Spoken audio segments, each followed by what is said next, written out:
Hey everybody, Kenny Ducey here for the Action Network, ready to give you my two favorite baseball plays for Saturday.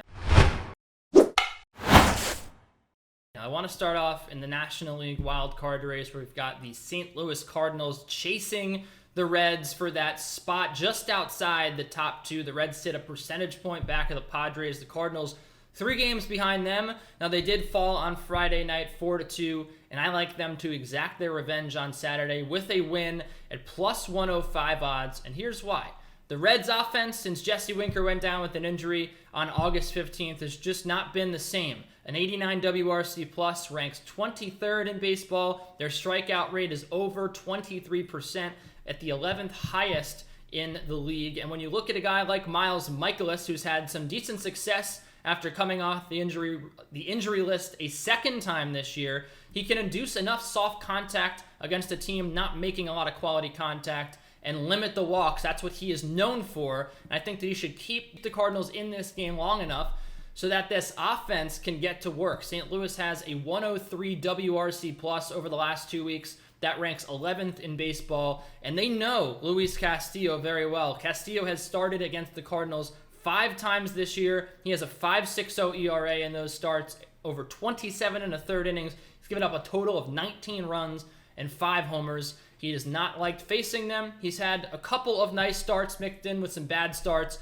I think this is one of those days where the Cardinals can get to Castillo enough and they can get this win and move up in the NL wildcard standings. Next, I want to talk about the Red Sox and the White Sox. Now, I'm going to go over 9.5 runs at plus 100. It's a very high total, but I think that it's warranted, and most of it has to do with Boston. Now, let's talk about the pitching first for the Red Sox. They're going to be throwing Connor Seabold here, who started 8 times in AAA. He'll be making his debut with the big league club, and his ERA was in the mid-3s. So a lot of writers, a lot of fans excited to see what Seabold could do at the major league level. But I think when you peel back that number and look at the peripherals, there is a story to be told here for a guy that could give up a lot of runs on Saturday. He's got a 4.93 xFIP. He's given up over 1 home run per 9 innings. And his walk rate, just under 8%. It's not a terrible walk rate. It's certainly not a good walk rate. And a team that is as patient as the Chicago White Sox, a team that makes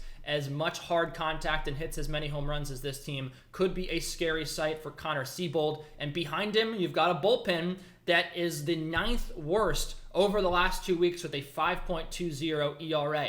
The White Sox haven't exactly had great at-bats lately. They've been a little lackadaisical, but they've shown still, although the totality of their last 2 weeks is pretty underwhelming, that they've had some decent days and nights at the plate. This should be one of them against a bad Boston staff led by an inexperienced starter. On the other side of this matchup, you've got Dylan Cease. He has a barrel rate that is in the bottom 18% of baseball.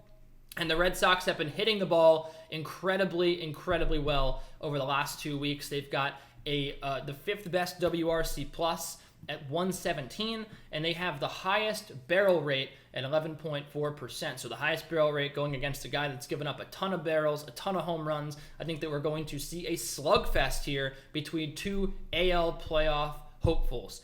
So those are my 2 picks for today. Be sure to follow me on Twitter at Kenny Ducey. You can also follow me on the Action Network app at Kenny Ducey. Be sure to check out plenty of our great MLB content on the app and on actionnetwork.com. And enjoy your Saturday. And until next time, so long.